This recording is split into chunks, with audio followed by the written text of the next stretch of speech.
Mainstream media reports have us believing there is a slowdown in the immigration crisis this year, but is that true? Mark Morgan, the former acting commissioner of Customs and Border Protection and visiting fellow with FAIR and the Heritage Foundation, gives us his take on the issue. Let's categorize slowing down, right? So look, this is absolutely just more spend. Look, the last month we had 178,000. The month before, 172,000. Those 2 months back to back were historic highs. We haven't seen these numbers in the past 20 years. So, and last month that was about 6,000 a day. So if you say, and this administration is already trying to start to spend, oh look, things have already slowed down. But let's put that in perspective. Slowed down from what? From historic highs in the last 20 years. So in May, mark my words, you're still going to be seeing about 160,000. So yeah, it slowed down from 178,000, but again, 160,000 is still by far worse than we saw in the 2019 crisis. The height of that crisis, 1 month, we topped 140,000. We're going to be now looking at the third month, back to back to back, where we're setting historic highs that we haven't seen in 20 years. So it's absolutely still a crisis, even though the numbers now are about 45 to 5,000 a day. That's still crisis level numbers. Many in the Biden administration seem clueless about the realities of what's happening on the border, but there are others who know well what exactly it means. I think it depends on who you talk to. I think if you talk to somebody like the Secretary Mayorkas, he knows. I mean, he was a deputy secretary when we saw the first crisis in 2014, 2015. He was there. He knows exactly what's happening. He knows that ranches, look, that's one of the forgotten elements here are the ranchers. I've talked to countless ranchers. I've heard them tell stories. Just about a month or so ago, one of my trips down to the border, there was about a dozen sheriffs and a dozen ranchers that were there, along with some of the Texas congresswomen and men that were there. And, the ranchers told stories. And this one rancher I'll never forget.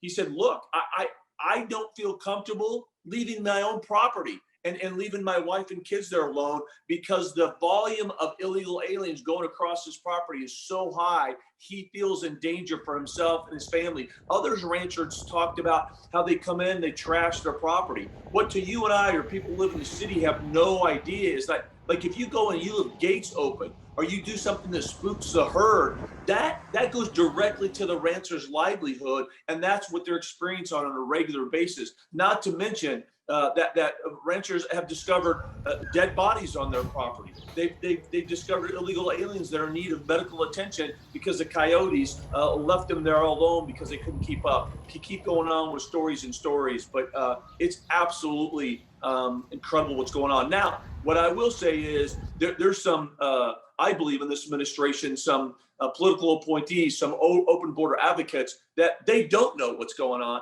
and they don't care, right? They don't care. All they care about is their political and their ideology that really is making them ignorant to really what's going there. But again, they're not trying to learn because the only thing they care about is opening our borders.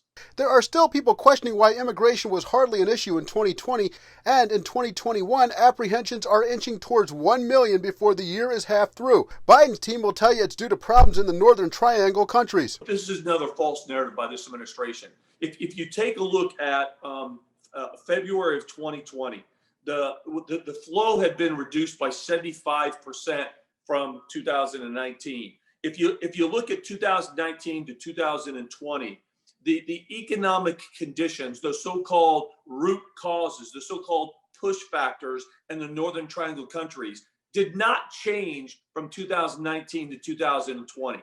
It didn't change. What changed was the Trump administration's network of tools, policies, and authorities that really gave us the ability to attack and reduce the illegal immigration flow. Now, let's take the same time period from 2020, February, when the numbers were 17,000, to 12 months later, just 12 months, this last year, to this past month, when it was 178,000. That's a 900% increase. But yet, look at the economic conditions.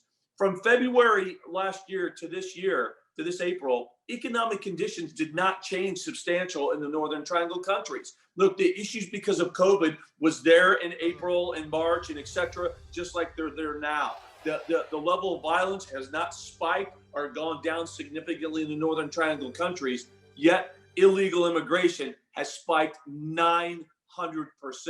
So it's just a false narrative to say it's the push factors that's led to this crisis. There is no doubt that this administration's dismantling of the network of tools, authorities, and policies that we had in place is what led to this. And let me give you two quick examples. The MPP, or the Remain in Mexico program, as most people know, that was a game changer. That gave us the ability to apply a consequence to those individuals who are crossing the border illegally, because we know the overwhelming majority of those applying for asylum are doing so for economic reasons. And that is not a valid asylum claim.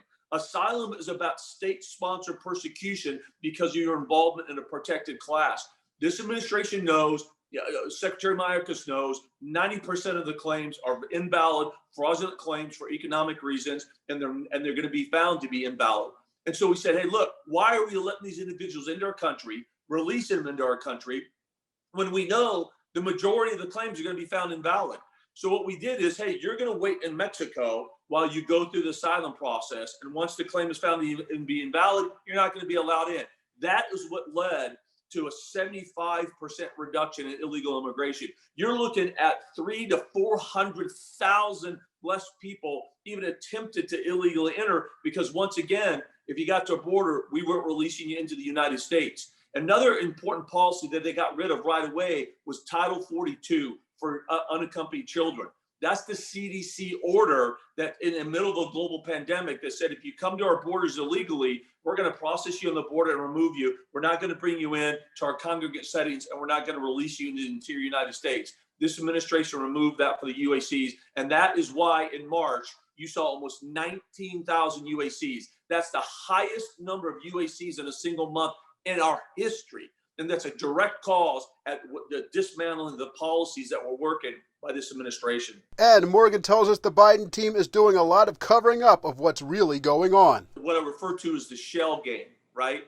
So right now, this is very important for your listeners, is that especially with unaccompanied minors, but they're going to start, they're already starting to do with families as well, is that you saw Border Patrol facilities that were overwhelmed and overcrowded. Well, what they did is they just took the unaccompanied minors and moved them from the Border Patrol facilities literally across the street in Donna, Texas, for example, to a temporary HHS facility. And then they said, look, it's all under control. When all they did was move the unaccompanied minors from one facility to another government facility. And then they claim victory. It's absolutely shell game. And they're also right now in the dead of the night. Many times they're actually pushing children out to cities throughout the country to social services in multiple states throughout the country. And families right now are also being flown to any town, city, and state